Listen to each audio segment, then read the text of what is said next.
हाँ जी बच्चों, तो सबसे पहले good morning to all of you.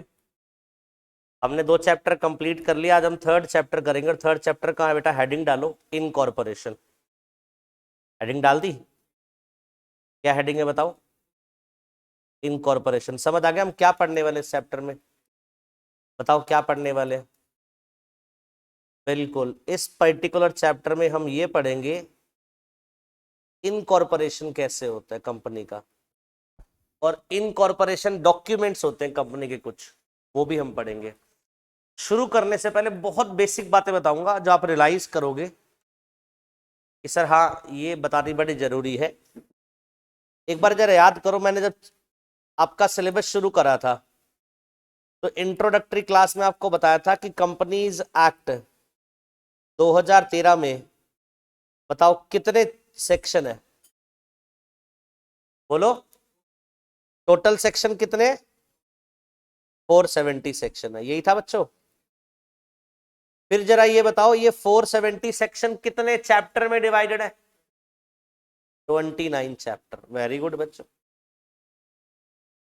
तो हमारे पास 470 सेक्शंस है, और वो 470 सेक्शंस हमारे 29 चैप्टर्स में डिवाइडेड है। इतनी बात क्लियर है? अच्छा, आप सुनो ध्यान से। सबसे आता है पहला आपका चैप्टर नंबर 1। जो पार्लियामेंट ने लॉ लिखा है ना, उसमें सबसे पहले कौन सा चैप्टर आता है? चैप्टर 1। ठीक है जी। चैप्टर 1 का नाम है पार्लियामेंट के लॉ का प्रिलिमिनरी। और प्रिलिमिनरी चैप्टर में 2 सेक्शन पढ़ाए जाते हैं, सेक्शन 1 एंड सेक्शन 2। बताइए, मैंने करवा दिए। सेक्शन 1 में short title, extent, commencement, applicability, और सेक्शन 2 में डेफिनेशन। अच्छा, मैं आईसीएआई के स्टडी मटेरियल की बात नहीं कर रहा, मैं किसकी बात कर रहा हूं? पार्लियामेंट ने जो लॉ लिखा है उसकी बात बता रहा हूं। हालांकि ये भी वैसे पढ़ाते हैं, उनका जो चैप्टर नंबर 1 है उसमें सेक्शन 1 एंड 2 दोनों है। अब आ रहा है कौन सा? Chapter number 2। पार्लियामेंट का जो चैप्टर 2 है वो उसका नाम है इनकॉर्पोरेशन। चैप्टर नंबर 2 में क्या पढ़ते हैं? और इस चैप्टर में हम सेक्शन नंबर 3 टू 22 पढ़ेंगे। समझ आ गई बात? मतलब जो आज देखो, मेरे अकॉर्डिंगली, मेरी बुक्स के अकॉर्डिंगली इनकॉर्पोरेशन का चैप्टर कौन सा है? 3 है। ये तो मेरी सीक्वेंस है जो मैंने अपनी बुक्स बना रखी है। बट पार्लियामेंट के अकॉर्डिंगली हम आज कौन सा चैप्टर शुरू कर रहे हैं? चैप्टर 2। तो एज पर पार्लियामेंट क्या है? चैप्टर 2 है। और एज पर मेरी बुक वो क्या हो गया? चैप्टर 3। कंफ्यूज मत होना, हर चैप्टर को शुरू करने से पहले बताऊंगा। जैसे मैं 22 सेक्शन तक पढ़ा दूंगा तो बताओ मैंने क्या कंप्लीट करवा दिया? चैप्टर 2 खत्म करवा दिया एज पर पार्लियामेंट। फिर मैं आपको चैप्टर नंबर 3 करवाऊंगा, जो सेक्शन नंबर 23 से लेकर 42 तक जाएगा। वो है prospectus and allotment of securities का। आई होप इतनी बात क्लियर हो गई। तो बताइए हम कौन सा चैप्टर पढ़ने वाले हैं? चैप्टर नंबर 3 मेरी बुक के हिसाब से। वैसे वो क्या है बताओ? चैप्टर नंबर 2, जो जिसमें हम क्या पढ़ेंगे बताइए? इनकॉर्पोरेशन।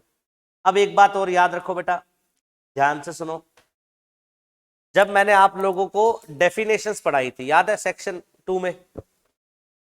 लास्ट की क्लास में मैं डेफिनेशन पढ़ा रहा था। तो बहुत सारी डेफिनेशन पढ़ाने के बाद मैंने आपको बोला जी कुछ डेफिनेशन अभी भी मैं नहीं पढ़ा रहा, वो मैं कब पढ़ाऊंगा? जब वो चैप्टर आएगा तब मैं पढ़ाऊंगा। तो आज हम इनकॉर्पोरेशन के बारे में पढ़ रहे हैं। तो इनकॉर्पोरेशन में सबसे पहले हम कॉन्सेप्ट पढ़ेंगे डेफिनेशन ऑफ प्रमोटर। प्रमोटर कौन होते हैं बेटा? क्या पढ़ेंगे हम? प्रमोटर कौन होते हैं, हम ये पढ़ेंगे। तो बताइए, जब मैं बोलूंगा प्रमोटर कौन होते हैं तो डेफिनेशन पढ़ा रहा हूं, और डेफिनेशन कहाँ दी होती है बताओ? सेक्शन 2 में। समझ आ रही है ना बात? तो लिखो बेटा सबसे पहले,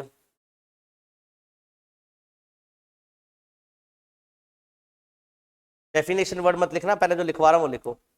सबसे पहले इंट्रोडक्शन लिखो बेटा इसका।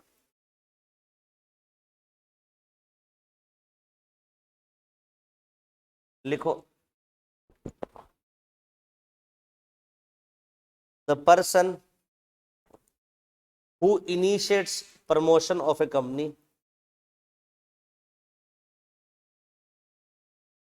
the person who initiate promotion of a company, person who initiate promotion of a company are known as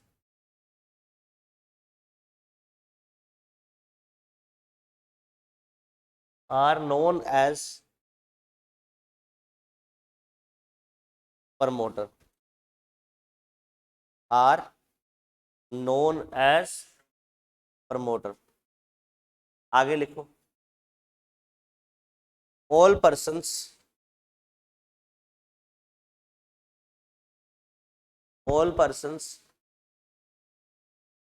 who take steps for the registration, who take steps for the registration of the company, who take steps for the registration of a company, who take steps for the registration of a company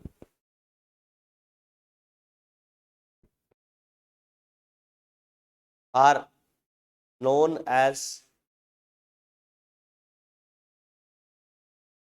promoter, are known as promoter.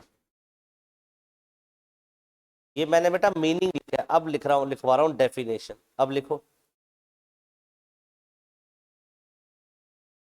Definition of promoter. अभी मैंने promoter का ऊपर क्या लिखा है, meaning लिखा है। अब मैं लीगली जो डेफिनेशन लॉ में दे रखी है वो पढ़ाने जा रहा हूं, और वो कहाँ है, सेक्शन 2 क्लॉज 69 में। सेक्शन 2 क्लॉज 69 लिखो बेटा। Promoter means a person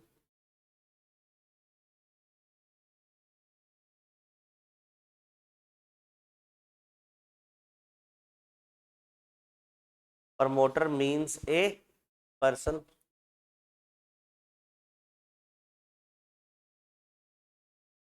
who has been named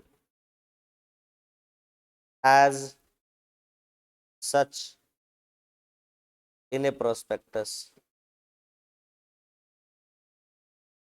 हाँ जी, promoter means a person who has been named as such in a prospectus और is identified or is identified by the company or is identified by the company in the annual return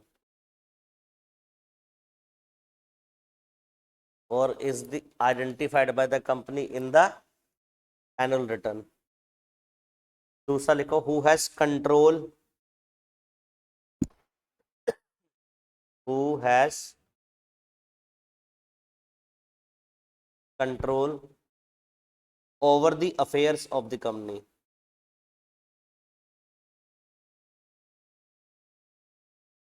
who has control over the affairs of the company, comma directly or indirectly,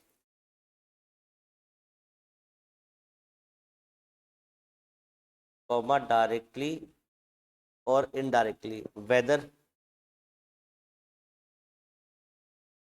as shareholder or director or otherwise, whether as a shareholder, director or otherwise। तीसरा,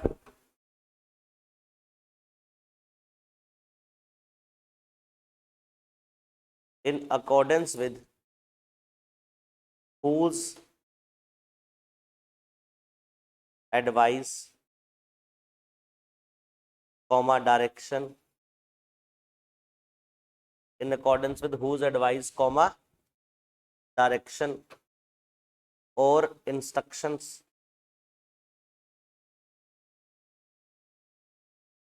the board of directors of the company,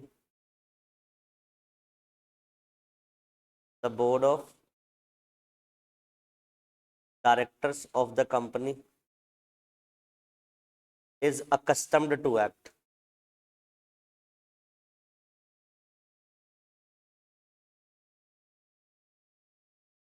Is accustomed to act. आगे लिखो, however,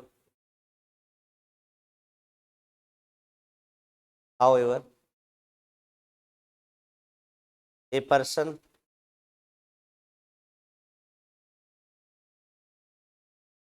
नीचे लिखना है, however, a person who is acting merely in a professional capacity, a person who is acting merely in a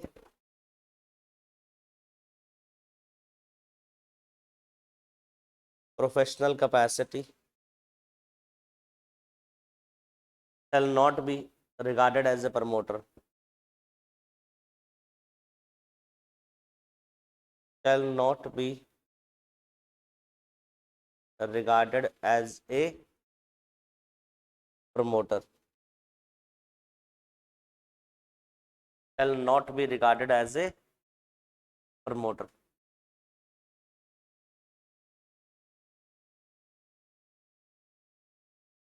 लिख लिया? चलो जी, शुरू करते हैं अब चैप्टर यहाँ से। और पहला कॉन्सेप्ट तो मैंने आपको बताया किसके बारे में, प्रमोटर के बारे में। सबसे पहले मैंने इंट्रोडक्शन में प्रमोटर का मीनिंग बताया। आपने कई बार सुना होगा कि सो एंड सो कंपनी के प्रमोटर हैं। अच्छा, पहले आपने ये कॉन्सेप्ट तो सुना होगा सो एंड सो कंपनी के डायरेक्टर्स हैं, सुना है ये वाली बात? जब आप बोलते हैं कि सो एंड सो कंपनी के डायरेक्टर्स हैं, डायरेक्टर्स बोले तो वो लोग जिनके पास कंपनी का मैनेजमेंट है, जो कंपनी को कंट्रोल कर रहे हैं, बिजनेस के डिसीजन ले रहे हैं, वो कौन होते हैं? डायरेक्टर्स। पर मैं बोलूं कि सो एंड सो लोग हमारे प्रमोटर हैं, तो उसका मतलब क्या है? तो सुनो ध्यान से।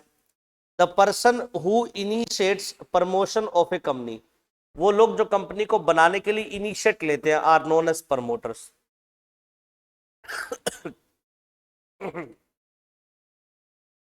मतलब जिनके मन में आइडिया आया कि हमें क्या करना है, बिजनेस करना है। मान लीजिए दो लोगों के मन में आइडिया आया कि हमें बिजनेस करना है, मिलकर काम करना है, वो दोनों कौन हुए? प्रमोटर हुए। क्या लिखा है देखो, all person who take steps for registration of company are known as promoter. हर वो आदमी जो कंपनी के क्या कर रहा है, रजिस्ट्रेशन के लिए स्टेप्स ले रहा है। क्या ले रहा है? रजिस्ट्रेशन के लिए स्टेप्स ले रहा है, उसको हम क्या बोलते हैं? प्रमोटर बोलते हैं। ये तो बिल्कुल जनरल मीनिंग वाली बात होगी, बट लॉ मेकर ने देखो कंपनीज एक्ट 2013 में इसको डिफाइंड कर दिया। पहले ये वर्ड डिफाइंड नहीं था, अब इसको क्या कर दिया? अब ये डिफाइंड क्यों करा गया? देखो कंपनीज एक्ट में ना लाइबिलिटीज आती है प्रमोटर के ऊपर। कंपनीज एक्ट 2013 में किसकी लाइबिलिटी आती है? प्रमोटर की भी लाइबिलिटी आती है इस लॉ में। तो जरूरी था कि प्रमोटर को ही क्या करना, आइडेंटिफाई करना कि ये लाइबिलिटी तो डाल दी, पर है कौन ये भी तो पता होना चाहिए। जैसे कंपनी किसी सेक्शन का डिफॉल्ट करती है तो वहां पर लिखा होता है कई जगह पर कि इसका प्रमोटर भी लाइबल होगा। अब सवाल उठता है प्रमोटर है कौन? तो बेटा यहां पर दे दी डेफिनेशन, सेक्शन 2 क्लॉज 69। अब याद करो, ये मैंने कहा नहीं पढ़ा, डेफिनेशन में नहीं पढ़ा, ये डेफिनेशन यहां पढ़ा रहा हूं। जब चैप्टर 2 पढ़ाया था डेफिनेशन वाला, वहां नहीं पढ़ाया। प्रमोटर कौन है? प्रमोटर मीन्स ए पर्सन, ऐसा बंदा who has been named as such in a prospectus. जब कंपनी पब्लिक से बोरिंग करती है, आप सबको पता होगा कंपनी क्या करती है, पब्लिक से पैसा बोरो करती है, शेयर इश्यू करके, डिबेंचर इश्यू करके, तो कंपनी वहां पर एक डॉक्यूमेंट रिलीज करती है। इस डॉक्यूमेंट का नाम क्या है? प्रोस्पेक्टस। तो जब कंपनी डॉक्यूमेंट रिलीज करती है प्रोस्पेक्टस के तौर पर, उस प्रोस्पेक्टस में जिसका भी नाम कंपनी ने क्या कर दिया, प्रमोटर के तौर पर नेम्ड कर दिया, वही प्रमोटर है। तो जिसका नाम प्रोस्पेक्टस में क्या लिखा रहा है एज प्रमोटर, वो कौन? प्रमोटर। दूसरा, और is identified by the company in the annual return, हर साल कंपनी की रिपोर्ट बनती है, रिटर्न बनती है, उसको क्या बोलते हैं? Annual return. और उस रिटर्न में जिसका भी नाम कंपनी ने आइडेंटिफाइड कर दिया, खुद डिक्लेयर कर दिया कि हमारा ये क्या है, प्रमोटर है, वो भी प्रमोटर है। तो बताओ पहला पॉइंट समझ आया? प्रमोटर कौन बताओ जरा। अच्छा, अगर मैं आपसे मीनिंग बोलूं तो आप ये नहीं बोलोगे मीनिंग, मीनिंग में तो आप ये बोलोगे जो पर्सन क्या कर रहा है, इनिशिएट ले रहा है कंपनी को बनाने के लिए, जिसके दिमाग में आइडिया है, जो नेसेसरी स्टेप्स ले रहा है कंपनी को बनाने के लिए, वो कौन? प्रमोटर। ये तो जनाब क्या हो गया, मीनिंग हो गया ना। अगर मैं आपसे पूछूं डेफिनेशन, प्रमोटर कौन कौन, प्रमोटर में कौन कौन पर्सन आएगा एज डेफिनेशन, तो सबसे पहला कौन आएगा? जिसका नाम प्रोस्पेक्टस में है, जिसका नाम एनुअल रिटर्न में है। ठीक है जी। दूसरा, दूसरा देखो बेटा, ऐसा person who has control over the affairs of the company. वाह जी वाह। कह रहा है हर वो पर्सन जिसके पास कंपनी के अफेयर्स को कंट्रोल करने की पावर है, चाहे वो अफेयर्स को डायरेक्टली कंट्रोल कर रहा है, चाहे वो अफेयर्स को इनडायरेक्टली। मतलब हर वो पर्सन जो कंपनी के अफेयर्स को क्या कर रहा है, कंट्रोल कर रहा है, चाहे डायरेक्टली कंट्रोल कर रहा है, चाहे इनडायरेक्टली कंट्रोल कर रहा है। अब आगे इंटरेस्टिंग बात है, वेदर एज शेयर होल्डर, चाहे वो शेयर होल्डर क्यों ना हो, चाहे वो डायरेक्टर क्यों ना हो, चाहे वो अदरवाइज कोई और क्यों ना, मतलब हर कोई पर्सन जिसके पास कंपनी के क्या है, अफेयर्स को कंट्रोल करने की पावर है, वो भी प्रमोटर है। एक बात बताओ, कंपनी के जो डायरेक्टर्स होते हैं, डायरेक्टर्स मैनेजमेंट को कंट्रोल नहीं करते, उनके पास कंट्रोलिंग अफेयर्स होते हैं। और हर वो पर्सन जिसके पास कंपनी के अफेयर्स को कंट्रोल करने की पावर है, वो कौन है? प्रमोटर। हर डायरेक्टर कंपनी के अफेयर्स को क्या करता है? कंट्रोल। तो क्या मैं यहां पर एक टर्म लिख सकता हूं, every director is a promoter? नहीं समझे मेरी बात? उसने बोला हर वो बंदा जिसके पास क्या है, कंट्रोल करने की पावर है कंपनी के अफेयर्स को, वो क्या है? प्रमोटर है। बेटा हर कंपनी का डायरेक्टर करता क्या है? कंट्रोल ही तो करता है कंपनी के अफेयर्स। तो भैया वो क्या माना गया, हर डायरेक्टर देयरफॉर क्या माना गया? प्रमोटर। और हर एक शेयर होल्डर जो काफी बल्क में शेयर होल्डिंग लेकर बैठा, जिसके पास कंपनी के मैनेजमेंट की पावर्स है, वो भी कौन है? प्रमोटर। आ रही बात समझ? पक्का ना? बोलो यार। तीसरा, ऐसा person in accordance with whose advice, जिसकी एडवाइस पर, जिसकी डायरेक्शन पर, जिसकी इंस्ट्रक्शन पर the board of director is accustomed to act. Accustomed का मतलब बाउंड टू एक्ट। मतलब एग्जांपल सुनो ध्यान से, मिस्टर एक पर्सन है और मिस्टर ए क्या करता है, बोर्ड ऑफ डायरेक्टर किसके? Board of director of ABC limited. कौन सी company? Board of director of ABC limited को क्या दे रहे हैं, मान लो ये मिस्टर ए को डायरेक्शन दे रहा है, या मिस्टर ए कोई एडवाइस दे रहा है, या मिस्टर ए कोई इंस्ट्रक्शन दे रहा है। तो मिस्टर ए कंपनी के बोर्ड ऑफ डायरेक्टर्स को क्या कर रहा है बताइए? डायरेक्शन दे रहा है, एडवाइस दे रहा है और इंस्ट्रक्शन दे रहा है। और ये बेटा क्या है, उसको मान भी रहे हैं, अकस्टम्ड टू एक्ट। अकस्टम्ड बोले तो बाउंड टू एक्ट है, ये मानते भी है वो वाली बात, ये क्या करते हैं, मानते भी है। तो कह रहा है जहां पर कंपनी के बोर्ड ऑफ डायरेक्टर्स एक कंपनी के एडवाइस पर काम कर रहे हैं, एक कंपनी की डायरेक्शन पर काम कर रहे हैं, कंपनी के एक पर्सन की एडवाइस पर, इंस्ट्रक्शन पर, डायरेक्शन पर काम कर रहे हैं, वो पर्सन भी कौन है? प्रमोटर। यहां पर मिस्टर ए भी क्या माना गया? प्रमोटर माना गया। बट लास्ट पॉइंट, एक ऐसा person who is acting merely in professional capacity. अब मैं क्वालिफाइड कंपनी सेक्रेटरी हूं और मैं प्रैक्टिसिंग सीएस भी हूं। अब मेरे से काम कौन करवाता है? कंपनीज करवाती है। अरे बोलो यार, बहुत सारी कंपनी मेरी क्लाइंट है। अब वो मुझसे एडवाइस मांग रहे हैं, उसके बोर्ड ऑफ डायरेक्टर में एडवाइस दे रहा हूं और मेरी एडवाइस को मान रहे हैं, तो क्या मैं भी प्रमोटर हो गया? नहीं। कह रहा है जो प्रोफेशनल क्या कर रहा है, एडवाइस दे रहा है, इंस्ट्रक्शन दे रहा है, वो प्रमोटर नहीं है। ऐसा इसलिए करा बिकॉज प्रोफेशनल का तो ऑर्डिनरी काम ही क्या होता है, एडवाइस इंस्ट्रक्शन देना। अगर इस तरह से हम प्रोफेशनल को भी इंक्लूड कर लेंगे तो हर एक प्रोफेशनल क्या आ जाएगा, प्रमोटर की डेफिनेशन में आ जाएगा, वो भी लाइबल हो जाएगा कल को जब लाइबिलिटी आएगी। और कायदे से उसका ऑर्डिनरी काम ही क्या है, एडवाइस देना, डायरेक्शन देना, इंस्ट्रक्शन देना। इसलिए जो भी प्रमोटर, जो भी person being in professional capacity advice instruction direction देता है वो प्रमोटर नहीं है। एक नॉन प्रोफेशनल कोई एडवाइस दे रहा है, इंस्ट्रक्शन दे रहा है, डायरेक्शन दे रहा है, वो प्रमोटर है। समझ आ गई बच्चों डेफिनेशन? एक बार जल्दी से बता दीजिए प्रमोटर की डेफिनेशन में कौन कौन कवर्ड हो गया। पहला बताओ, हर वो पर्सन जिसका नाम कहाँ है, प्रोस्पेक्टस में, और दूसरा एनुअल रिटर्न में। तीसरा, हर वो पर्सन जिसके पास कंपनी के अफेयर्स को कंट्रोल करने की पावर है। और फोर्थ, हर वो पर्सन जिसकी एडवाइस पर, इंस्ट्रक्शन पर, डायरेक्शन पर बोर्ड ऑफ डायरेक्टर क्या है, अकस्टम टू एक्ट है। ठीक है जी, वो पर्सन क्या माना जाएगा, प्रमोटर। तो ये लोग क्या है बेटा, प्रमोटर है।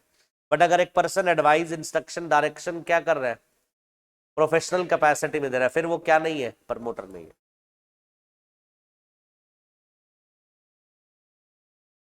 क्या ये वाली सेकंड वाली डेफिनेशन में? हाँ, वहां पर लिखा तो है शेयर होल्डर, जिसके पास भी कंपनी के कंट्रोलिंग अफेयर्स है। कंपनी के कंट्रोलिंग अफेयर्स एक तो डायरेक्टर के पास होते हैं, और एक शेयर होल्डर जिसके बल्क में शेयर होते हैं। मान लीजिए मेरे पास कंपनी के 51% शेयर है, तो कंपनी के अफेयर्स को मैं कंट्रोल नहीं करूंगा। अब चाहे वो गवर्नमेंट हो, चाहे नॉन पर्सन, नेचुरल पर्सन हो, कोई भी हो, वो भी कौन है, प्रमोटर है। आगे बात समझ? तो ये बेटा हमने क्या पढ़ा, प्रमोटर की डेफिनेशन।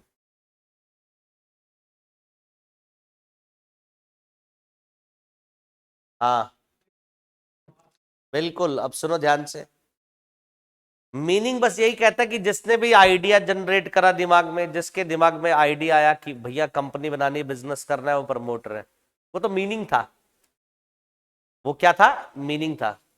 बट प्रमोटर का रोल सिर्फ कंपनी की इनकॉर्पोरेशन से पहले नहीं होता, प्रमोटर का रोल कंपनी की इनकॉर्पोरेशन के बाद भी कई जगह पर लॉ में लिखा हुआ है।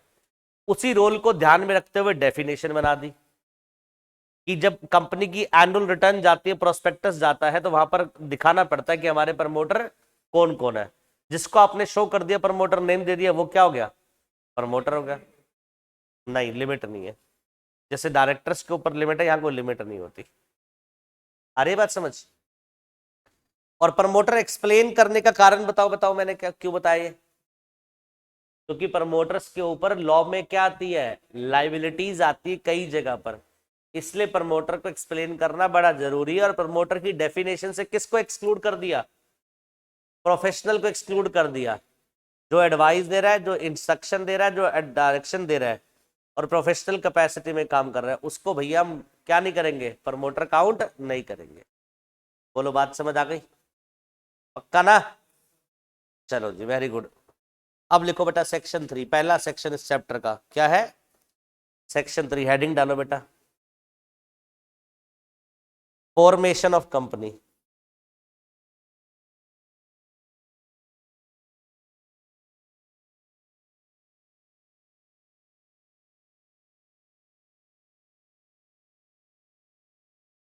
सेक्शन 3 क्या है, फॉर्मेशन ऑफ कंपनी। लिखो, ए कंपनी में be formed,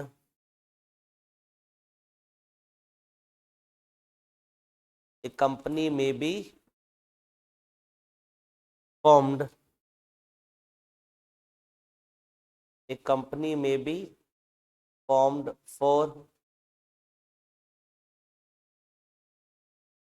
any lawful purpose. A company may be formed by any lawful purpose by first point। देखो, फर्स्ट पॉइंट 7 और मोर पर्सन, 7 और more person, where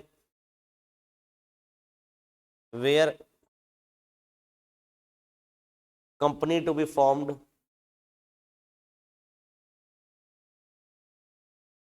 where company to be formed as public company. where company to be formed as public company. Next लिखो, two or more person, two or more person where company to be formed as private company, where company to be formed as private company. Third लिखो, one person where company to be formed, where company to be formed as one person company. आगे लिखो, by subscribing their names, by subscribing their names or his name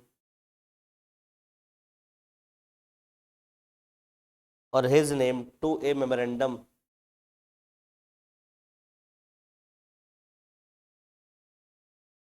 or his name to a memorandum and complying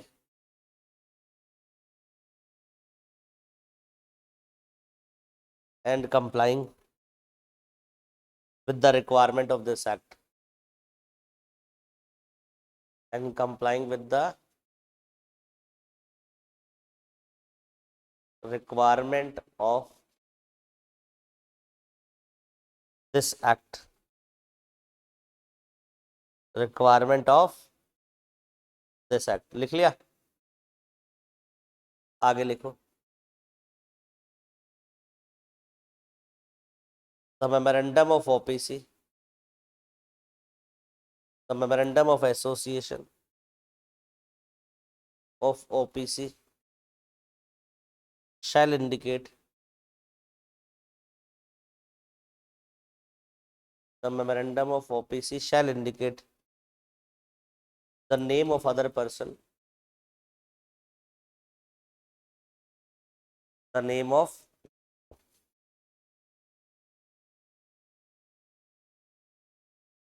other person, that is nominee,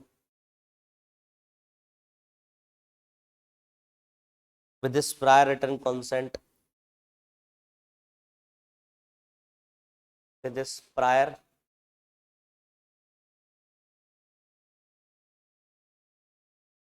written consent in the prescribed form,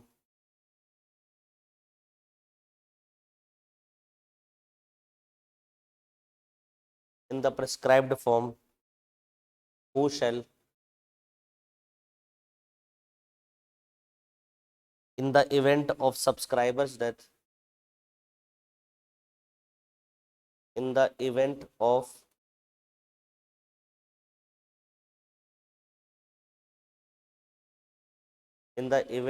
subscriber's death or his incapacity, subscriber's death or his incapacity to a contract, incapacity to a contract, becomes the members of the company, becomes the members of the company, becomes the members of the company, and written consent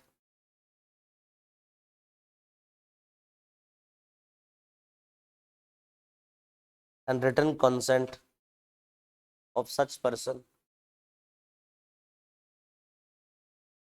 and written consent of such person shall also be filed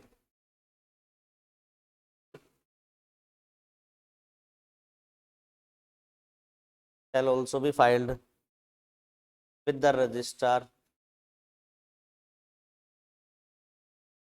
shall also be filed with the registrar at the time of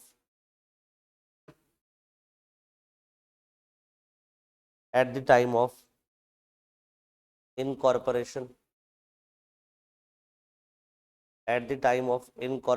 of one person company along with memorandum of association and article of association, along with memorandum of association and article of association. आगे लिखिए.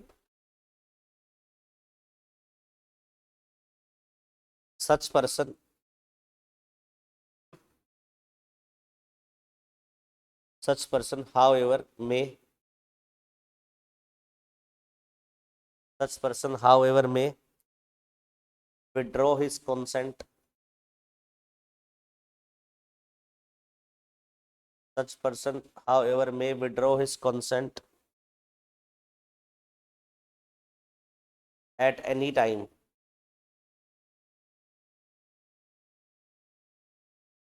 in prescribed manner. In prescribed manner. आगे लिखो. The member of one person company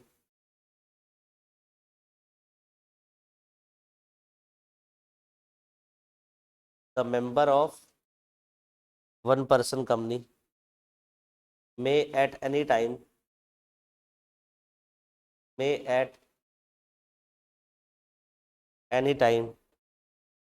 change the name of nominee. Change the name of nominee by giving notice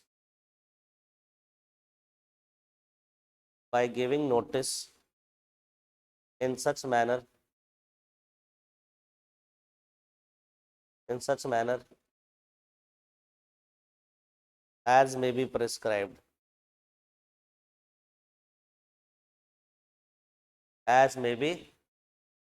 prescribed.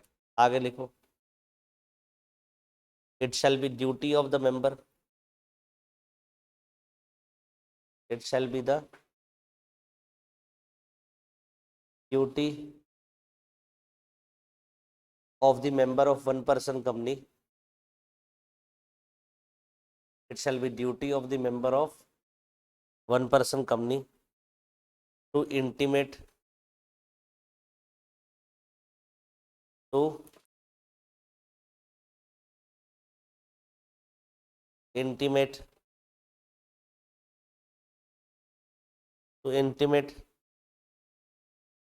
it shall be duty of the member of the OPC to intimate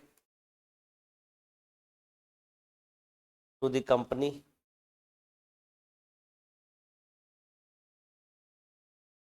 and thereafter it is the duty of the company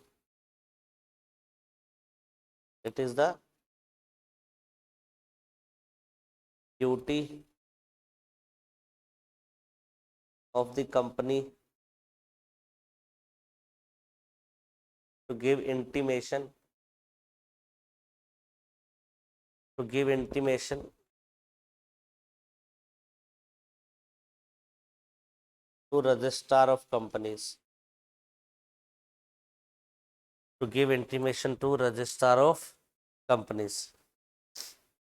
In such a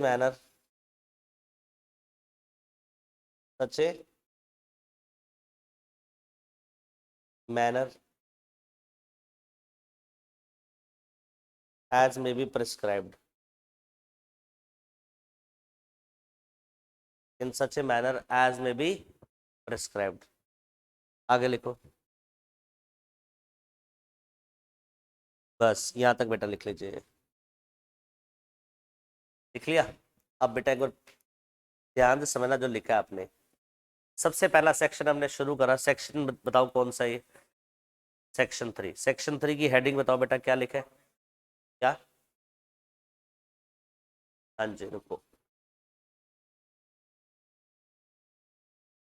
देखो जी, अब नजर आ रहा है?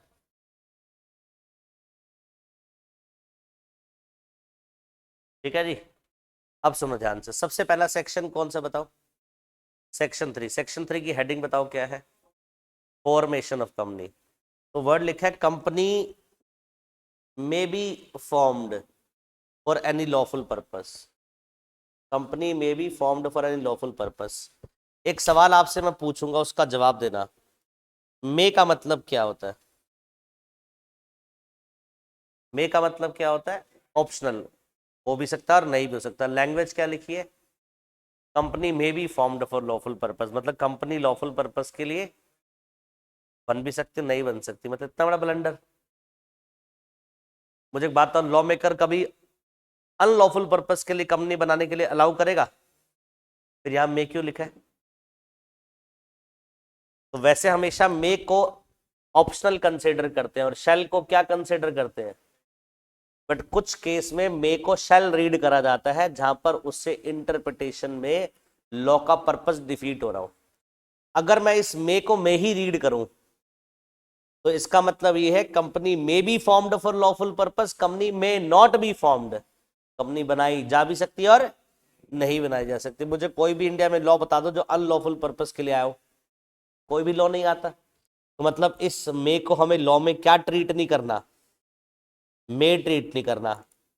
मे shall be, मे को treat करना है शैल। आ रही बात समझ? ये मैं आपको इंटरप्रिटेशन का रूल बता रहा हूं, पर लॉ मेकर ने आज भी इसको शैल नहीं लिखा, जानबूझकर आज भी क्या छोड़ा हुआ है? मे लिख कर छोड़ा। अब जिसको पता नहीं वो मे को क्या करेगा? मे ही पड़ेगा। बट जब लॉ का पर्पस ही डिफीट हो रहा है उस इंटरप्रिटेशन से, तो हम बेटा इसको क्या करते हैं? चेंज कर देते हैं इसका मीनिंग। तो यहां पर मे को हमें क्या करना है? शैल। अब पढ़ो, company shall be formed for lawful purpose. अब ठीक लग रहा है? कंपनी किस लिए बनाई जाएगी? लॉफुल पर्पस के लिए। बाय कितने लोगों द्वारा? 7 और मोर, 7 या 7 से लोग ज्यादा लोगों द्वारा बनाई जाएगी। अगर कंपनी कौन सी है? पब्लिक। आप लोगों को पहले से बात पता है। 2 और मोर पर्सन द्वारा बनाई जाएगी अगर कंपनी कौन सी है? प्राइवेट। और 1 पर्सन द्वारा बनाई जाएगी अगर कंपनी क्या है? ओपीसी। आई होप ये बात तो आपको पहले से पता थी। बनाने के तरीका सुनो बेटा। बाय सब्सक्राइबिंग, इन्हें क्या करना पड़ता है? सब्सक्राइब करना पड़ता है देयर नेम्स और his name to memorandum and complying with the requirement of this act. सुनो ध्यान से, कंपनी जब इनकॉर्पोरेट होती है तो उसके 2 डॉक्यूमेंट बनाए जाते हैं, एक होता है मेमोरेंडम ऑफ एसोसिएशन और एक होता है आर्टिकल ऑफ एसोसिएशन। जो पहले डॉक्यूमेंट का मैंने नाम बोला वो कौन सा है? Memorandum of association. Memorandum of association में क्लॉजेज होते हैं, जैसे नेम क्लॉज होता है उसमें नाम लिखा होता है, रजिस्टर्ड ऑफिस क्लोज में एड्रेस लिखा होता है, ऑब्जेक्ट क्लोज में ऑब्जेक्ट लिखा होता है। ऐसी एक क्लोज होता है सब्सक्रिप्शन क्लोज। ठीक है, मेमोरेंडम ऑफ एसोसिएशन में एक क्लोज कौन सा लिखा होता है? सब्सक्रिप्शन क्लोज में क्या होता है? सुनो ध्यान से, जो लोग कंपनी बना रहे हैं उनके साइन होते हैं, उनके नेम्स होते हैं। तो पब्लिक कंपनी बनाएंगे तो मेमोरेंडम के सब्सक्रिप्शन क्लोज को कितने लोग साइन करेंगे? 7। और अगर प्राइवेट कंपनी बनाएंगे तो मेमोरेंडम के सब्सक्रिप्शन क्लोज को कितने लोग साइन करेंगे? 2। और अगर ओपीसी बनाएंगे तो सब्सक्रिप्शन क्लोज को साइन कौन करेगा? 1। तो क्या लिखा होता है उस क्लोज में? नाम लिखा होता है, उन्होंने कितना कैपिटल कंपनी को दिया और कंपनी ने बदले में उसको कितने शेयर्स दिए लिखा होता है। उसकी ऑक्यूपेशन का ये लिखी होती है, उसका एड्रेस क्या ये लिखा होता है, बकायदा उसके सिग्नेचर होते हैं। आ रही बात समझ? तो पब्लिक कंपनी में 7, प्राइवेट में 2 और ओपीसी में 1। इन लोगों को क्या करना होता है? सब्सक्राइब करना होता है अपने नाम को। कहां पर? मेमोरेंडम में। और कंप्लाई करनी पड़ती है इसके अलावा और जो रिक्वायरमेंट लिखी है। तो एक रिक्वायरमेंट है, इसके अलावा और भी रिक्वायरमेंट उनको भी कंप्लाई करते हैं। आ रही बात समझ? अब जो लोग इनको क्या करते हैं? सब्सक्राइब करते हैं, इनको बोलते हैं सब्सक्राइबर्स टू मेमोरेंडम। क्या बोलते हैं? Subscribers to memorandum. ये कभी चेंज नहीं होते, फॉर एवर यही रहेंगे। एग्जाम्पल के तौर पर सुनो, Ashish Arora classes private limited company बनी, जिसको आशीष अरोड़ा और प्रिंस अरोड़ा 2 लोगों ने बनाई। 50,000 रुपये मैंने दिए कंपनी को, 50,000 प्रिंस अरोड़ा ने दिए। तो 50,000 के शेयर मुझे मिल गए, 50,000 के प्रिंस अरोड़ा को मिल गए। कैपिटल कितनी है? 1,00,000 रुपए की। 50% शेयर मेरे पास है, 50% भाई के पास आ गए। बोलो यही है? हमारा नाम कहाँ आ रहा होगा बताओ? मेमोरेंडम के सब्सक्रिप्शन क्लोज में आ रहा होगा, हमने उसको सब्सक्राइब करा। बोलो यार, हमारा नाम सब्सक्रिप्शन क्लोज में आ रहा है। ठीक है जी। और हमारे पास कंपनी के कितने शेयर है? 50%। मैंने अपने वो 50% शेयर अभिषेक को भेज दिया। अभिषेक ने बोला सर आप ये 50,000 के शेयर मुझे भेज दीजिए, बिजनेस 50% का ओनर मैं बन जाऊंगा। अभी 50% का ओनर मैं हूं। मैं अगर शेयर अभिषेक को भेज दूं तो इस कंपनी में 50% का ओनर कौन बन जाएगा? अभिषेक। मैंने बोला अभिषेक ये 50,000 के शेयर है मेरे पास, मैं बेचूंगा इसको 5 लाख में। कह रहा ठीक है सर भेज दो, कोई दिक्कत नहीं, 5 लाख में खरीद लूंगा। अरे बात समझ, मैंने इसको शेयर भेज दिया, 50% के शेयर किसके पास आ गए? अब अभिषेक। अब कंपनी में कंट्रोल कौन कर रहा है? अब अभिषेक। बट सब्सक्रिप्शन क्लॉज में आप भी आज भी नाम किसका है? मेरा ही रहेगा। सब्सक्रिप्शन क्लॉज में नाम कभी क्या नहीं होता? चेंज नहीं होता। रिलायंस कंपनी को बनाने वाले धीरू भाई अंबानी नहीं थे।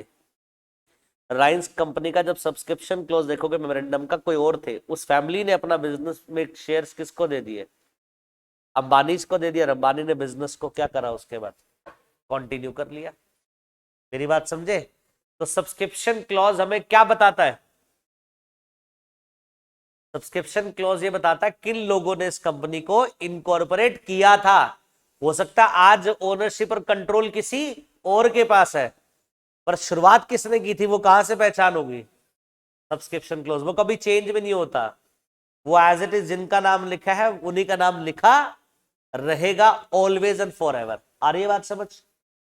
बोलो भाई। तो सेक्शन 3 की पहली बात क्या थी? कि कंपनी लॉफुल पर्पस के लिए बनाएंगे पब्लिक कंपनी में 7 लोग या 7 लोग से ज्यादा, प्राइवेट में 2 लोग या 2 लोग से ज्यादा, और ओपीसी में 1 पर्सन। और उनको क्या करना पड़ेगा? सब्सक्राइब करना पड़ेगा अपना नाम कहां पर? मेमोरेंडम ऑफ एसोसिएशन में। आगे देखो, अब बात आती है ओपीसी कंपनी की। याद करिए, मैंने ओपीसी कॉन्सेप्ट आपको पढ़ा दिया। मैंने आपको बताया ओपीसी कंपनी में एक नॉमिनी भी होता है, बताई थी बात। एक नॉमिनी होता है ओपीसी में, एक मेंबर होता है। नॉमिनी का कोई काम नहीं, जिस दिन मेंबर की डेथ हो जाए या मेंबर इनकैपेबल हो जाए, नॉमिनी भी मेंबर बन जाता। तो देखो मेमोरेंडम ऑफ ओपीसी, उसमें एक क्लॉज डलेगा बेटा, shall indicate the name of other person. Memorandum में अदर पर्सन का नाम भी लिखा होगा, जिसका नाम क्या है? नॉमिनी। नॉमिनी का नाम लिखा होगा with his prior written consent. और उससे क्या ली जाएगी बेटा? पहले प्रायर रिटन कंसेंट ली जाएगी। हु शैल, और उसका काम क्या है?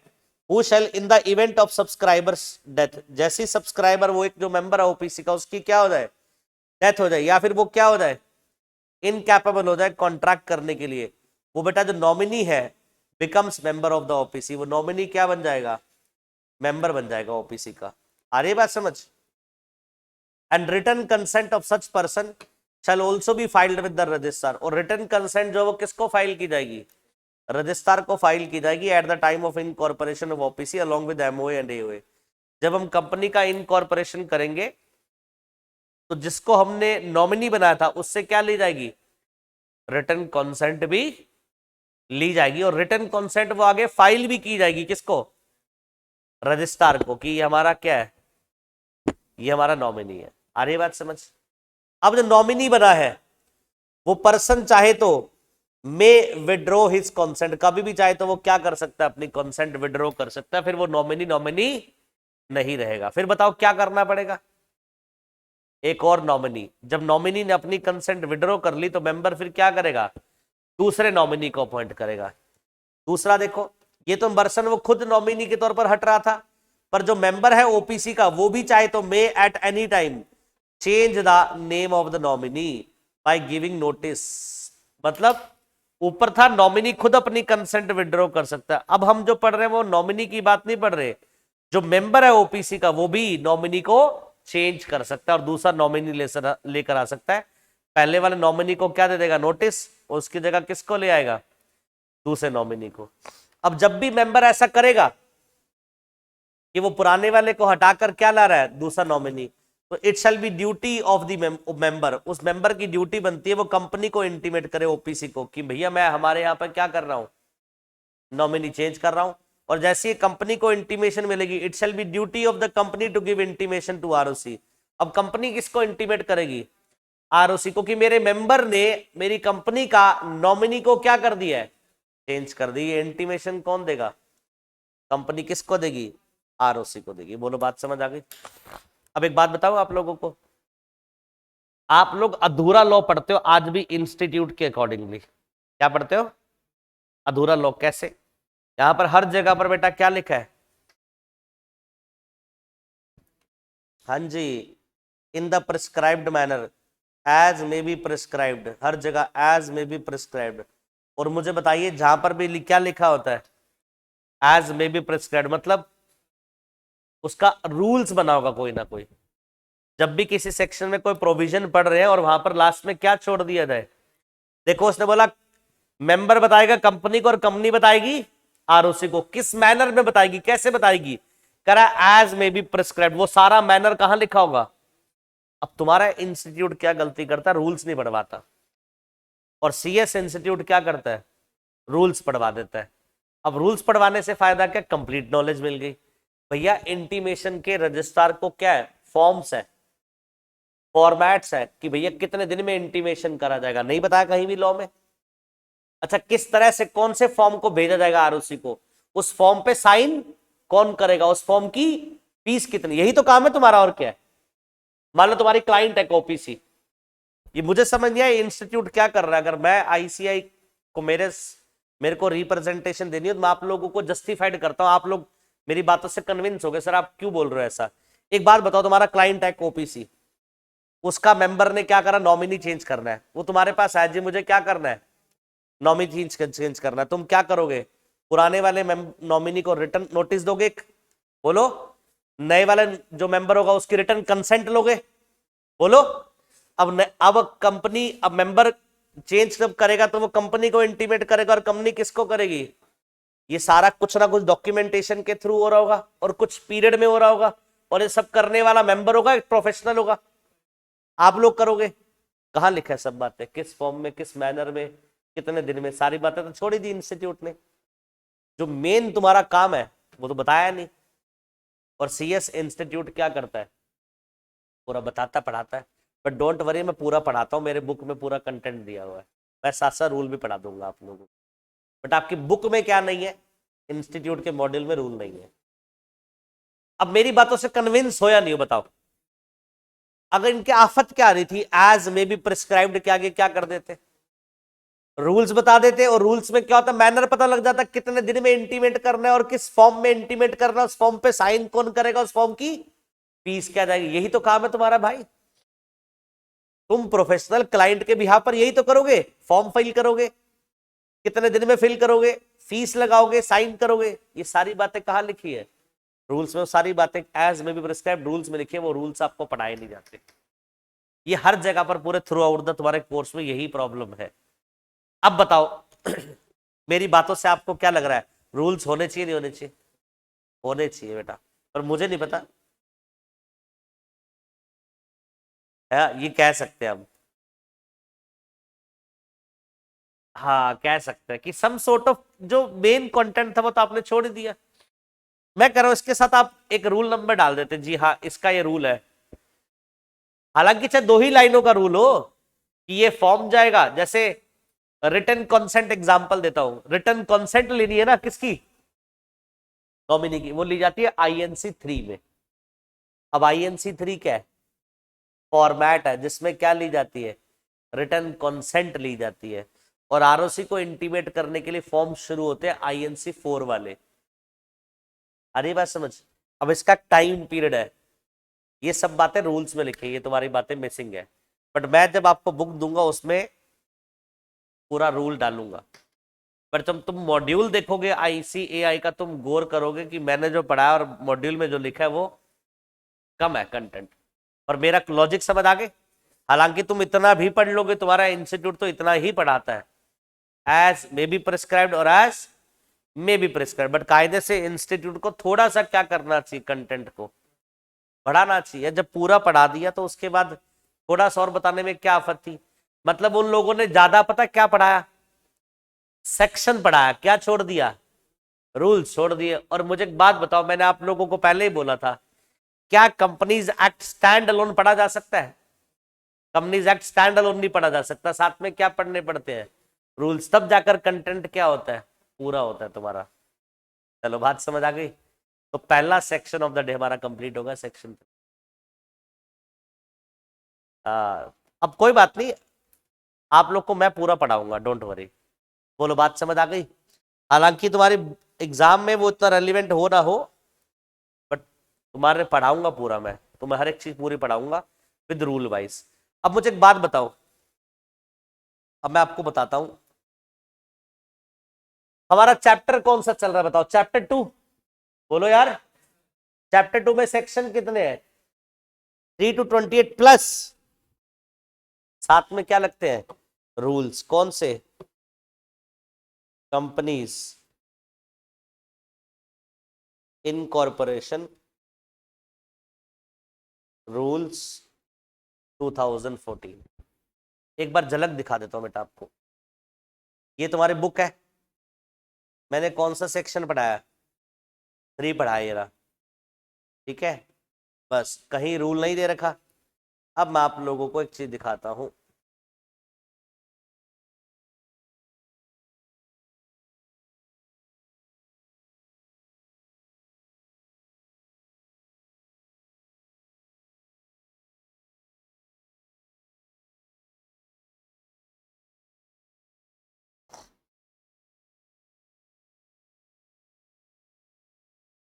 हाँ जी, ये तुम्हारे सामने मैंने पूरा का पूरा क्या ओपन कर दिया? एक्ट। अच्छा, ये एक्ट किसने लिखा है? मिनिस्ट्री लॉ, सरकार ने लिखा है ये। पहला चैप्टर कौन सा है? प्रिलिमिनरी। सेक्शन 1 and 2 करवा दिया। चैप्टर 2 कौन सा बताओ जरा? इनकॉर्पोरेशन। सेक्शन 3 से कहां तक पढ़ने हैं? 22 बता रखी है बात ये वाली, बोलो ना बेटा। 3 से लेकर कहां तक पढ़ेंगे? 22 तक। अब आगे सुनो, सिर्फ एक्ट पढ़ने से कुछ नहीं होता, अब साथ में क्या पढ़ने पड़ते हैं इसके? रूल्स। Company incorporation rules 2014। कितने रूल है? 39 रूल्स है। मतलब आईसीएआई कहता है बेटा ऐसा कर, तू क्या पढ़ ले, बस 3 से लेकर 22 सेक्शन पढ़ ले, पर जो 1 से लेकर 39 तक रूल है वो तुम्हें नहीं पढ़ा रहे हम।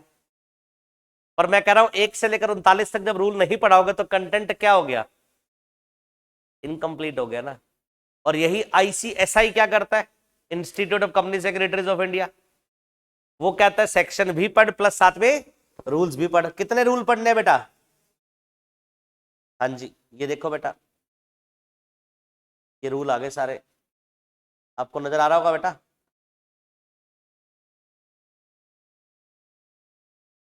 ठीक है जी, एक सेकंड में मैं दिखाता हूं आपको।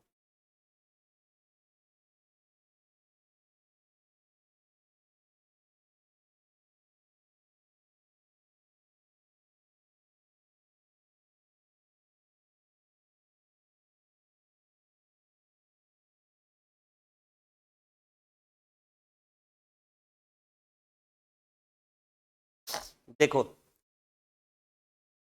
रूल नंबर 4 में कितना कुछ लिखा है। रूल नंबर 4 कहता है सब्सक्राइबर। सब्सक्राइबर्स बोले कौन? बोलो।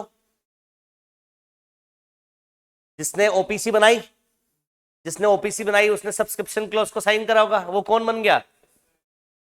Subscribers shall nominate a person. वो क्या करेगा? नॉमिनेट करेगा person after obtaining written consent. उसकी पहले क्या लेगा? Written consent. Who shall in event of subscriber death, जो क्या होगी? सब्सक्राइबर की डेथ के बाद इनकैपेसिटी के बाद क्या बन जाएगा? मेंबर्स बन जाएगा।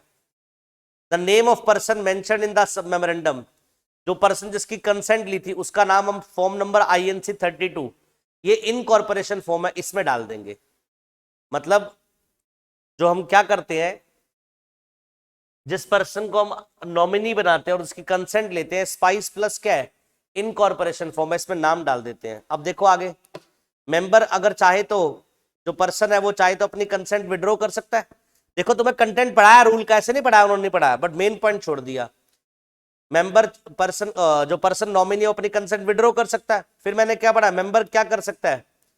दूसरा नॉमिनी चाहे अपॉइंट कर सकता है within 15 days after receipt of notice of withdrawal. ये पॉइंट छोड़ दिया इन्होंने, 15 दिन वाली बात। And send intimation of nomination writing to company along with written consent which shall be in form number INC 4। और कंपनी को इंटीमेशन किस में करना है? INC 4 में। और आगे फिर किसको बताया जाएगा? रजिस्ट्रार को बताया जाएगा। ये सारी बातें कितने दिन में बताया जाएगा? देखो आगे लिखी हुई ना, ये सब कहाँ चल रही है? रूल्स चल रहे हैं। ये पॉइंट इंस्टीट्यूट आप लोगों का छोड़ रहा है। और मैं देखो, ऐसा नहीं कि आईसीएसआई भी सारे रूल पढ़ाता है, सारे रूल काम के नहीं होते। जो रेलिवेंट रूल है वो तो पढ़ाओ भाई। जैसे ये हम सेक्शन 3 पढ़ रहे थे, इसके साथ रेलिवेंट रूल कौन सा लगता है? रूल 4 लगता है। कौन सा लगता है बेटा? रूल 4। तो रूल 4 पढ़ाना चाहिए था। अब मेरी जब बुक आपको मिलेगी तो ऐसे मिलेगा, एक सेक्शन पढ़ रहे हैं हम, और उसी सेक्शन के नीचे क्या लिखा होगा? उसका रेलिवेंट रूल लिखा होगा। ऐसी बात नहीं आपका इंस्टीट्यूट रूल पढ़ाता नहीं, पढ़ाता है, बट मैं बोल रहा हूं जितना पढ़ाना चाहिए उतना नहीं पढ़ाता। मेनली फोकस उनका सिर्फ कहां पर है? सेक्शन पर है, रूल्स पर नहीं है। चलो, आई होप क्लियरिटी आ गई सारी। चलो जो हमारे, जो रास्ता हमारा है ही नहीं उस पर क्यों जाना, छोड़ दो। उस गली से बाहर आ गए हम दोबारा। हमने क्या कंप्लीट कर लिया? सेक्शन 3 कंप्लीट कर लिया। अब सेक्शन 3A लिखो बेटा। क्या लिखो? Section 3A, members severely liable।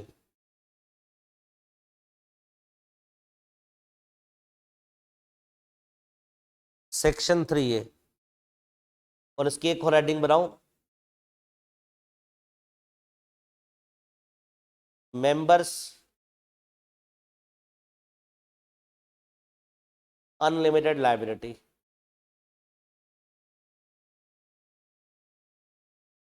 Members unlimited liability लिख। क्या? नहीं, 3A सेक्शन है, क्लोज कैसे हो गया? 3A लिखा है ना बेटा, देख पूरा सेक्शन है। अब सुनो ध्यान से, अभी आपने एक बात पूछ ली तो मैं एक बात इस पे और बताता हूं। देखो, जितना मैं आराम आराम से पढ़ा रहा हूं ना, बहुत स्लो स्लो चल रहा हूं, अगर आप बिलीव करो तो बहुत प्यार प्यार से हम पढ़ रहे हैं। एक एक पॉइंट बता रहा हूं आप लोगों को। सेक्शन 3A है इसका मतलब, सुनो ध्यान से। अगर आप गौर करो तो बेटा, पार्लियामेंट ने जो लॉ लिखा था, किसने? पार्लियामेंट ने जो लॉ लिखा था, आप बेटा एक बार नजर मारना। 3A 4 5 6 7 8 9 10 11 12 13 14 मिल रहा है? नहीं दिख रहा? कोई बात नहीं।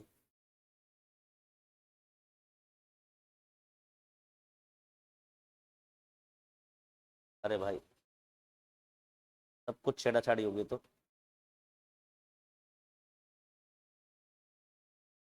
देखो, 3 4 5 6 7 8 9 10, एक बात आपको समझ आई कि हर जगह 3 4 5 6 7 8 9 10 11 12 13 14 आ रहा है, बट 3 के बाद क्या आ गया?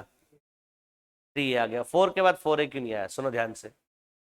अब पार्लियामेंट क्या करता है, उसने शुरू में कितने सेक्शन लिखे जब लॉ बना? 470। अब जब बाद में उसको सेक्शन घुसाने होते हैं बीच में, तो वो क्या करता है? ऐसे घुसाता है। सब सेक्शन नहीं बेटा, 3 के बाद एक नया सेक्शन लिया है, 3A। अब 3 में कुछ और लाना है, 3B नया सेक्शन ले आएगा, 3C ले आएगा, 3D ले आएगा। मेरी बात समझे नहीं समझे? भाई वो जो मेन बेस तैयार होगा 470 सेक्शन का, उसको तो बढ़ा नहीं सकता ना। 29 चैप्टर थे, 470 सेक्शन है, वो तो एज इट इज वही रहेंगे। अब उसको इनकॉर्पोरेशन चैप्टर में 3 से लेकर 22 तक सेक्शन डाले, बट उसको लग रहा है कि इनकॉर्पोरेशन सेक्शन में अब एक और क्या होना चाहिए, चैप्टर में सेक्शन होना चाहिए, और अमेंडमेंट करके एक और सेक्शन ले। अब क्या करेंगे वो? ऐसे ही कहीं बीच में क्या करेंगे, नया सेक्शन डाल देंगे। 3 के बाद क्या जोड़ दिया? 3A बना दिया। 3A नया सेक्शन है। और 3A बेटा, मतलब ये आपको बात समझ आ गई? अभी का सेक्शन है, बाद का सेक्शन है? मतलब अभी आया, बाद में आया ये? हाँ जी। अगर आपको डेट दिख रही हो बेटा, 9 फरवरी 2018, क्या लिखिए? Notified date. एक्ट कब आया था? 2013 में। सेक्शन कब आया? 2018 में। मेरी बात क्लियर हो गई आई होप। तो मैं समझाना चाह रहा था, कई बार क्या होता है, कुछ सेक्शन कब आते हैं? बाद में आते हैं, तो उनको सरकार क्या करती है? सेक्शन एक नया फिर वहां पर इंट्रोड्यूस कर देती है, जहां पर यहां पर 3 के बाद क्या जोड़ दिया? 3A जोड़ दिया, कॉन्सेप्ट वाइज। आ रही बात समझ? लिखो बेटा इसमें, if at any time if at any time the number of members of a company, if at any time the number of members of a company is reduced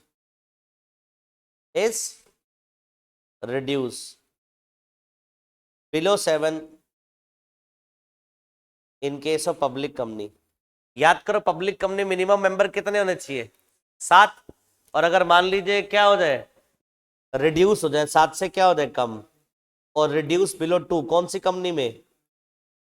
private company में। लिखो आगे, every person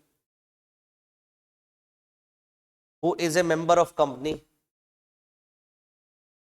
every person who is a member of company during the time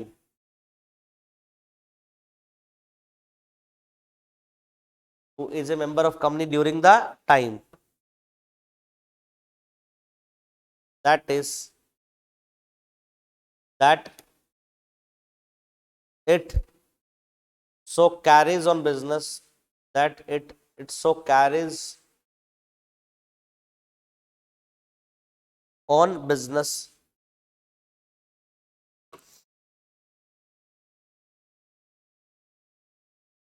it carries on business after 6 months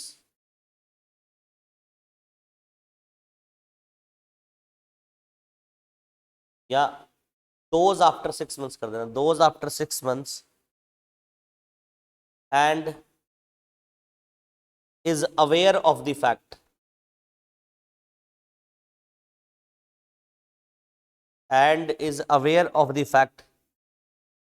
that it is carrying on business, it is aware of the fact that it is carrying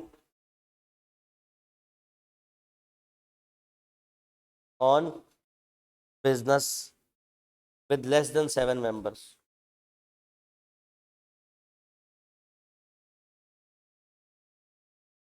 With less than 7 members, with less than 7 members, or 2 members shall be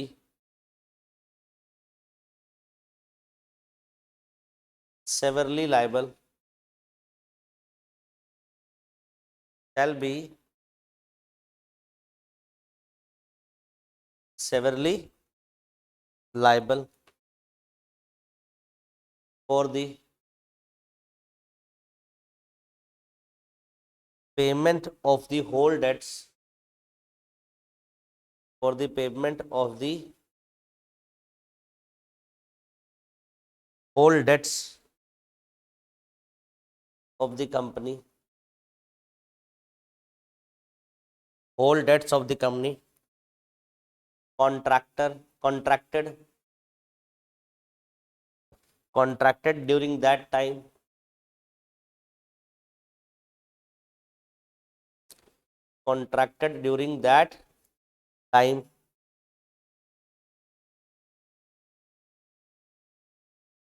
after 6 months, bracket में लिख लो,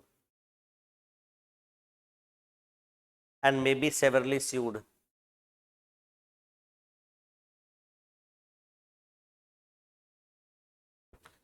and may be severely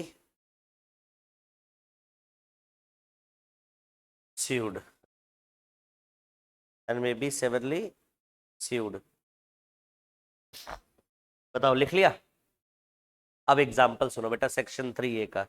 पहली बात, ये section आया कब? 2018 में। मान लीजिए एग्जाम्पल ले रहा हूं, एक कंपनी है ABC लिमिटेड, ठीक है जी। ये कंपनी बनी 24 जून 2022 को। बताओ कितने मेंबर के साथ बनी होगी? 7 तो मिनिमम है, बोलो मैक्सिमम कितने हो सकते हैं? कितने भी हो सकते हैं, पब्लिक कम नहीं है तो मान के चलो, मैं हाइपोथेटिकल एग्जांपल ले रहा हूं, इसके मेंबर कितने हैं? 10 है। कोई दिक्कत किसी को? ये कहानी चलती कि 10 मेंबर के साथ, 10 मेंबर के साथ कोई दिक्कत नहीं है, बट 15 मार्च 2023 को इसमें से क्या हुआ? 2 मेंबर रिड्यूस हो गए। 2 मेंबर क्या हो गए? रिड्यूस्ड। अब मुझे बताओ टोटल मेंबर कितने? 8। अभी टोटल मेंबर की स्ट्रेंथ कितनी है? 8। यहां तक किसी को डाउट? चलो जी, ये सिचुएशन चलती गई और उसके बाद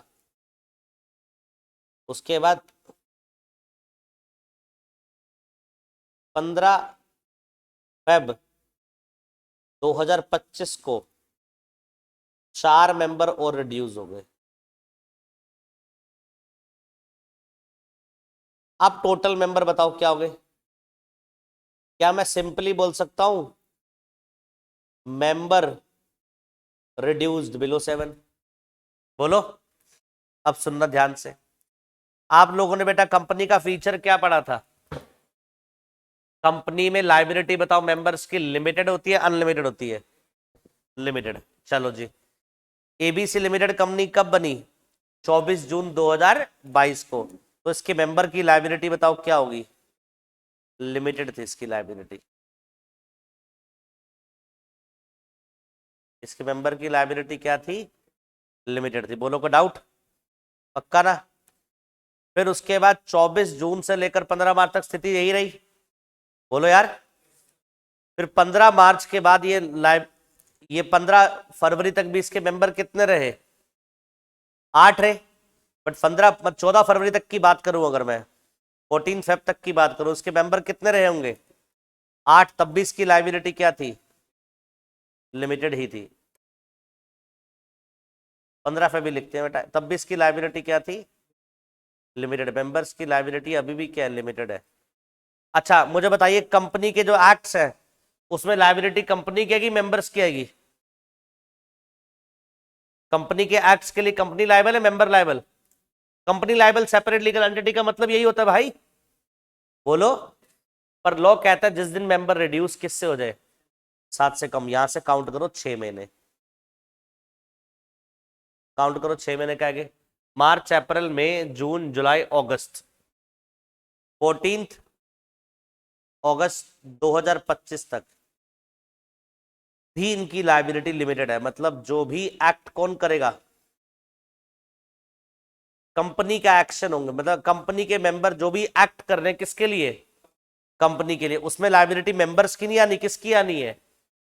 कंपनी की आनी है। लायबिलिटी लिमिटेड है। बट इसके बाद भी अगर वो क्या करते हैं, बिजनेस कंटिन्यू कर रहे, तो यहां पर जो भी वो क्या कर रहे हैं, कैरी ऑन बिजनेस करेंगे, यहां पर उनकी लायबिलिटी अब लिमिटेड नहीं है, ये लायबिलिटी अब अनलिमिटेड होगी। ये कौन बोलता है? Section number 3। सेक्शन नंबर 3 बोलता है कभी भी प्राइवेट कंपनी के मेंबर रिड्यूस 2 हो गए, पब्लिक कंपनी के मेंबर रिड्यूस 7 हो गए, और सिचुएशन कितने समय तक रही? 6 महीने तक। और उनको पता था कि मेंबर रिड्यूस है, तो कायदे से 6 महीने में उनको क्या करना चाहिए? मेंबर इंक्रीज करने चाहिए। अगर मेंबर इंक्रीज नहीं होते 6 महीने के बाद, फिर भी बिजनेस को क्या करते हैं वो? कंटिन्यू। अच्छा मेंबर इंक्रीज नहीं हो रहे, उस 6 महीने बंद कर दो, कंपनी को डिसॉल्व कर दो। बट अगर कंपनी बंद भी नहीं करी, मेंबर बढ़ाए भी नहीं, और 6 महीने बाद क्या कर रहे हो? उसको कंटिन्यू कर रहे हो। जो जो कंपनी के एक्शन होंगे, जो जो कंपनी के कॉन्ट्रैक्ट्स होंगे, उसमें कंपनी लायबल नहीं है, मेंबर्स की लायबिलिटी, और मेंबर पर्सनली लायबल हो जाएंगे। अनलिमिटेड लायबिलिटी का मतलब यहां पर मेंबर की क्या आ जाएगी? पर्सनल लायबिलिटी आ जाएगी। लायबिलिटी लिमिटेड से क्या होगी बेटा? अनलिमिटेड होगी। क्या होगी बेटा? लिमिटेड से क्या हो गई? अब मुझे बात बताओ, हमेशा फीचर में क्या पढ़ते थे? कंपनी में एडवांटेज लायबिलिटी क्या होती है? लिमिटेड। बट मैंने क्या था, कुछ जगह पर मेंबर की लायबिलिटी क्या हो जाएगी? याद करो बेटा, एक टॉपिक पढ़ा था हमने कॉर्पोरेट व्हील का। कॉर्पोरेट व्हील में क्या पढ़ाया था? कुछ जगह लायबिलिटी क्या हो जाती है? अनलिमिटेड। उसमें 2 कॉन्सेप्ट पढ़ाए थे। Corporate veil as per statute provisions और एज पर जुडिशियल प्रोनाउंसमेंट। मैंने स्टैट्यूटरी प्रोविजन नहीं पढ़ाए थे, मैंने कहा था बहुत सारे कंपनी लॉ में ऐसे सेक्शन आएंगे जहां पर लाइबिलिटी क्या हो जाएगी, अनलिमिटेड। बताओ, उसमें से एक पढ़ा दिया मैंने आज, बोलो। मैंने ये बात बताई थी कंपनी लॉ में बहुत सारे ऐसे सेक्शन आएंगे जहां पर लाइबिलिटी क्या होगा, अनलिमिटेड होगी। अब देखो वो सेक्शन आ गया, पहला सेक्शन 3 है, क्या बोल रहा है, इफ एट एनी टाइम, अगर कभी भी number of members of A company is reduce, अगर कंपनी के नंबर ऑफ मेंबर क्या हो जाते हैं, रिड्यूस हो जाते हैं। प्राइवेट कंपनी में कितने, 2 से कम, पब्लिक में 7 से कम। Every person who is a member, किसके ऊपर लाइबिलिटी आ रही है, हर वो पर्सन जो कंपनी का मेंबर है during the time and it is so carries on business those after 6 months, और कब कब कौन बिजनेस कर रही है वो, 6 महीने के बाद भी कर रही है। एंड इज अवेयर, और उसको पता था, fact that it is carrying with less than 7 members, पता था उनको हम क्या कर रहे हैं, 7 से कम कर रहे हैं मेंबर के साथ, 2 से कम कर रहे हैं। शैल बी सेवरली लायबल, बेटा उनकी कौन सी लाइबिलिटी आ जाएगी, सेवरली मतलब जितने मेंबर है सबकी अलग अलग लाइबिलिटी है। Severally liable for the payment of whole debt, company के डेट की लाइबिलिटी अब किसकी आ गई, मेंबर्स की। And may be severally sued, और बेटा जो क्रेडिटर जिसको रिकवरी कर दी है वो कंपनी को स्यू करेगा या मेंबर को पर्सनली स्यू करेगा, क्या लिखा है, मेंबर पर्सनली स्यूड, मेंबर को पर्सनली स्यू करा जाएगा। समझ आई, हाँ जी, क्वेश्चन पूछो। हाँ बिल्कुल,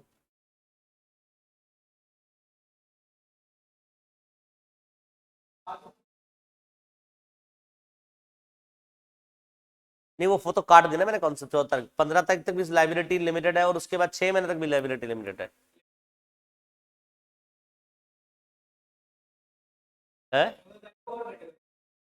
नहीं नहीं नहीं नहीं नहीं नहीं, मेंबर तो यही घट गए थे ना 15 फरवरी को।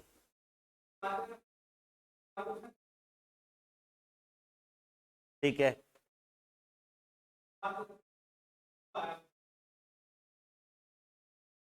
नहीं उससे कुछ फर्क नहीं पड़ेगा अगर आपने कन्वर्ट कर लिए पब्लिक से प्राइवेट में। क्वेश्चन समझ आया इनका, कि 15 फरवरी को उसके मेंबर 4 रह गए थे 7 से, पब्लिक से कम थे, उसने दिमाग लगाया कि क्या करते हैं, प्राइवेट में कन्वर्ट हो जाएगा तो बच जाएगा सेक्शन 3A से। उससे कंफर्म नहीं, आपने फॉर्मेलिटी शुरू कर दी, काम हो गया पूरा। अरे बात समझ, कन्वर्जन सिर्फ 2 दिन का काम होता है और काम नहीं होता, मतलब यही लॉजिक है सेक्शन को बनाने का। कंपनी को या तो क्या करो, कन्वर्ट करो या बंद करो, कंटिन्यू नहीं करना। 6 महीने तक आपके पास समय दिया गया है, 6 महीने बाद भी अगर ये सिचुएशन क्या रही, कंटिन्यू रही और आपने बिजनेस को कंटिन्यू करा, लायबिलिटी क्या हो जाएगी आपकी, अनलिमिटेड हो जाएगी। कॉन्सेप्ट समझ आया, बोलो। और बेटा ये सेक्शन नया है पुराना है, नया। अब देखो बेटा कनेक्ट करो, मैं हमेशा कनेक्ट करके लॉ को पढ़ाऊंगा। चैप्टर 1 में मैंने बताया था फीचर्स में लिमिटेड लायबिलिटी है, फिर मैंने चैप्टर 1 में कॉन्सेप्ट पढ़ा था डॉक्ट्राइन ऑफ लिफ्टिंग और पियर्सिंग ऑफ कॉर्पोरेट विल, वहां बताया था कुछ जगह आपको लॉ में ऐसी मिलेंगी, स्टैट्यूट प्रोविजन मिलेंगे जहां पर लायबिलिटी मेंबर्स की क्या होगी, अनलिमिटेड। मैंने बोला भाई यहां लिखवा नहीं रहा वो सेक्शन, क्योंकि लिखवाऊंगा तो मुझे एक एक सेक्शन को एक्सप्लेन करना पड़ेगा और अभी आपको एक समझ नहीं आएंगे और वेस्ट ऑफ टाइम है वो। टाइम आने दो, जैसे जैसे वो सेक्शन आएंगे आपको बताता जाऊंगा। तो पहला सेक्शन आपका आ गया जहां पर आपकी लाइबिलिटी लॉ में क्या रही है, मेंबर्स की अनलिमिटेड। तो आपके नोट्स तो आपके पास बने होंगे, तो जहां पर आपने ये लिखा था, बोलो, जहां पर आपने कॉन्सेप्ट पढ़ा था, कौन सा वाला कॉन्सेप्ट, लिफ्टिंग और पियर्सिंग ऑफ कॉर्पोरेट विल, वहां पर लाइबिलिटी क्या कर दो, अगर मैं देख लेता हूं मेरे नोट्स मुझे मिल जाए तो, वहां पर लाइबिलिटी क्या कर दो, अनलिमिटेड कर दो भाई, कर दी। और वहां एग्जाम्पल में कौन सा सेक्शन डाल दो,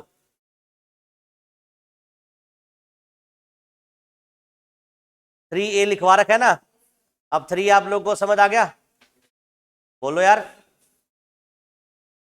चलो जी, डन ना, मुझे मिल नहीं रहा वो, चलो कोई बात नहीं। मेन मुद्दा समझाना था, 3B समझ आ गया और 3A भी समझ आ गया, आगे बात समझ। अब आप लोग चार्टर्ड अकाउंटेंट हो, आपके सामने क्लाइंट आया एक सिचुएशन लेकर कि मेरी एक पब्लिक कंपनी है, ठीक है जी, और मेरी एक पब्लिक कंपनी है, मेरे मेंबर अब क्या हो गए, रिड्यूस हो गए हैं, मुझे क्या करना चाहिए। तो आप उसको अवेयर ये सलाह दोगे, सर ये पब्लिक को क्या कन्वर्ट कर लो प्राइवेट में, दूसरा या फिर नंबर ऑफ मेंबर को इंक्रीज कर लो, या फिर तीसरा क्लोज डाउन कर दो। ये सारी प्रक्रिया 6 महीने में कर लो। अगर 6 महीने में ना हो पाई तो आफ्टर दो 6 मंथ्स वो लाइबिलिटी आपकी क्या हो जाएगी, अनलिमिटेड। और अनलिमिटेड लाइबिलिटी कुछ नहीं बेटा, पर्सनल लाइबिलिटी आ रही है। मतलब मेंबर्स अब कंपनी के डेट के लिए पर्सनली लाइबल और पर्सनली उनको स्यू करा जाएगा।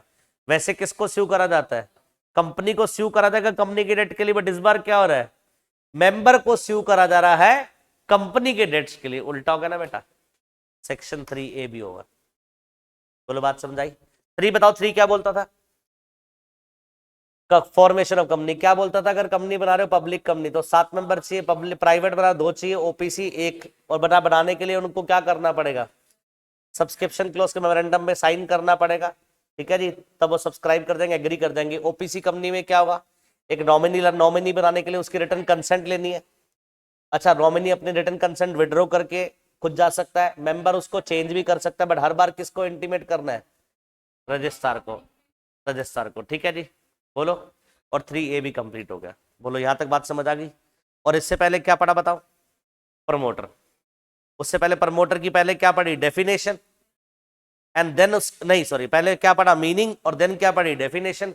और पूरे चैप्टर में पढ़ना क्या है मुझे बताओ, इनकॉर्पोरेशन चैप्टर पढ़ना है, जिसमें सेक्शन नंबर 3 से 22 पढ़ेंगे, प्लस कंपनी इनकॉर्पोरेशन रूल्स 2014 ये भी पढ़ेंगे। बोलो बात समझ आ गई, पक्का ना, कोई डाउट।